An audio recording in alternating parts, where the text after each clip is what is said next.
بسم اللہ الرحمن الرحیم۔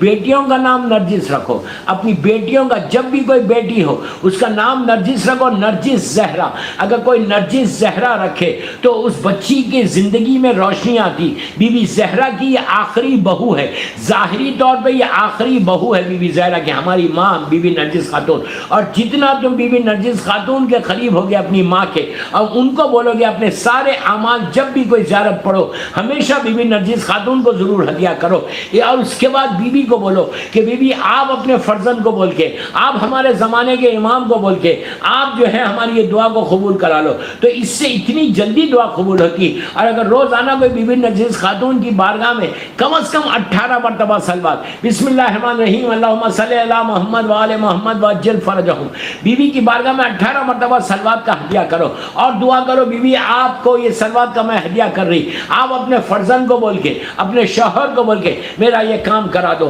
آپ دیکھو کہ آپ کے حالات کیسے بدلتے، ڈے ٹو ڈے لائف میں زندگی کیسے بدلتی۔ اگر پیس چاہتے، پیس، پھر بول رہا پیس چاہتے نا، سکون چاہتے، آپ کے پاس $1,000,000 پڑے ہوئے اور اگر سکون ہی نہیں ہے تو فائدہ کیا ہے؟ اس پیس کو حاصل کرنے کے لیے بہترین اعمال میں سے یہ بھی ایک عمل ہے کہ اللہ کی تسبیح پڑھو، تسبیحات اربع پڑھو، اس سے بھی سکون ملتا۔ اس لیے کہ دعائے خمیل میں امام علی علیہ السلام کہتے ہیں کہ ذکر ہو شفا، اللہ تیرا ذکر شفا ہے، تو تسبیحات اربع سے بھی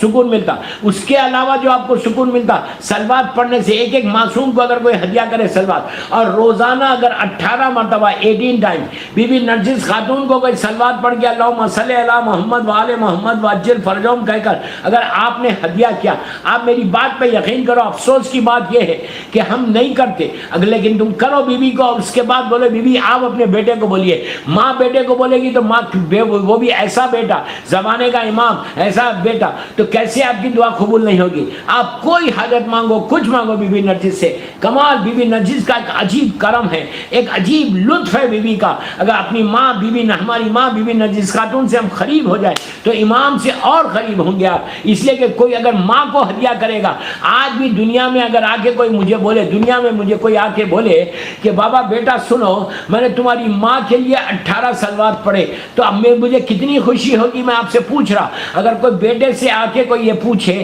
کہے مجھ سے کہے، کوئی آ کے یہ کہے کہ میں آپ کی والدہ کا انتقال ہو گیا اور میں نے آپ کی والدہ کے لیے میں نے 18 مرتبہ صلوات پڑھی اور میں نے کہا کہ یہ صلوات کا ہدیہ میں آپ کو دے رہا، تو مجھے کتنی خوشی ہوگی۔ آپ سوچو، زمانے کا امام زندہ امام ہے، اگر کوئی چاہنے والا، کوئی مولا کی کنیز، کوئی مولا کا غلام یہ کہے مولا کو 18 صلوات پڑھ کے کہ مولا میں نے آپ کی ماں کو یہ ہدیہ کیا، تو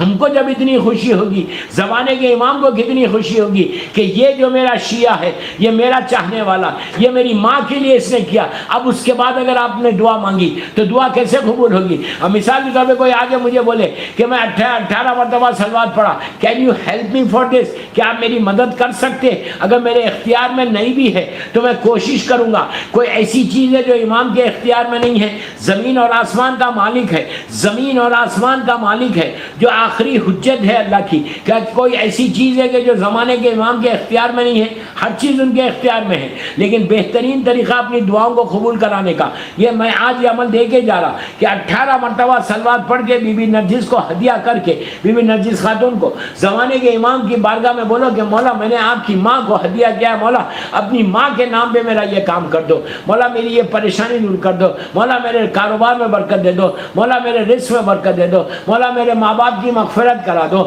مولا اس بیماری سے بچا لو۔ آپ بیماروں کی شفا کے لیے بہترین واسطہ روزانہ 18 صلوات پڑھ کے بی بی نرجس کو ہدیہ کر کے زمانے کے امام کو بولو۔ تو اگر کوئی شخص بی بی نرجس کو ہدیہ کر کے کوئی دعا مانگو، کوئی دعا ایسی نہیں ہے کہ آپ امام سے مانگو، دعا مانگنے میں تکلف مت کرو، دعا مانگنے میں تکلف مت کرو، دعا مانگ کے جاؤ اور بی بی نرجس کے ذریعے سے زمانے کے امام کو